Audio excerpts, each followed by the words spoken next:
Well, it's been a tough week for the frontrunner in France's presidential election, Francois Fillon.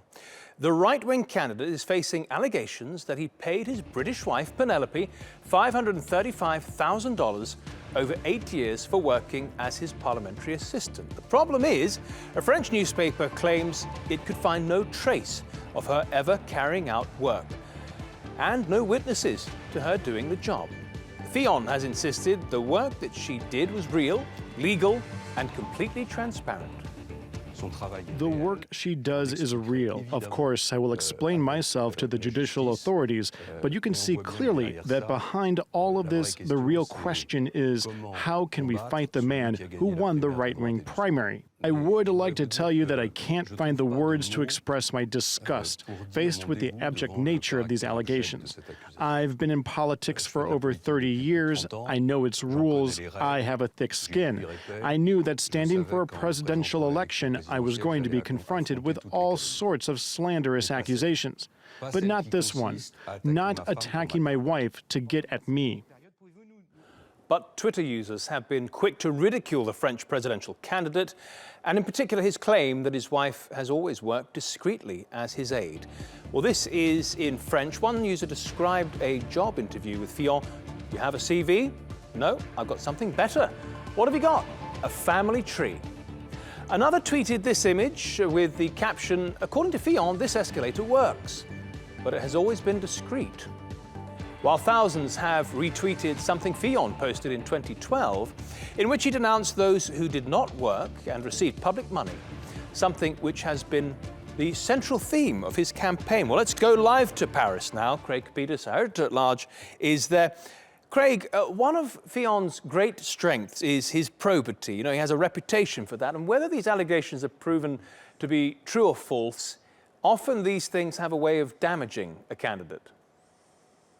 They do, but the lead to this story is, in France, it is completely legal to hire your spouse or a family member to work for you in the National Assembly. There is nothing illegal with what Fillon did. Now, he's obviously facing serious charges, and he has said in the past that any politician facing serious charges should not run for office. He has said earlier today that if he is placed under what the French call formal investigation, he will step down. Nonetheless, this has caused a tsunami within the right wing here in France, because Fillon, the conservative in the Republican Party of France, was a favorite, and he was Mr. Probity. That's right. And as you mentioned, he's a right-winger. He's criticized wasteful public spending, which, you know, if these allegations turned out to be true, it certainly would be an example of that. He also plans to cut 500,000 civil service jobs. So, you know, this really gets at one of his great campaign slogans, doesn't it?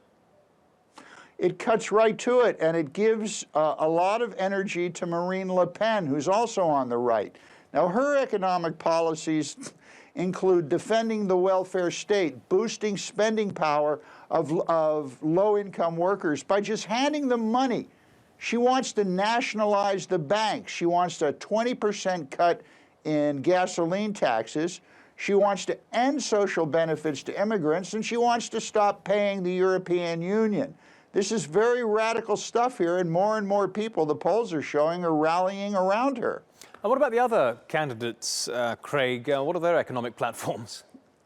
Well, there are 8 leftist candidates, 2 independents, and as you say in American baseball, you can't tell the players without a program.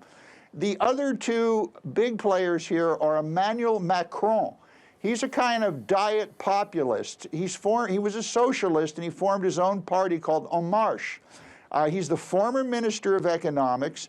He used to work for the investment bank Rothschild.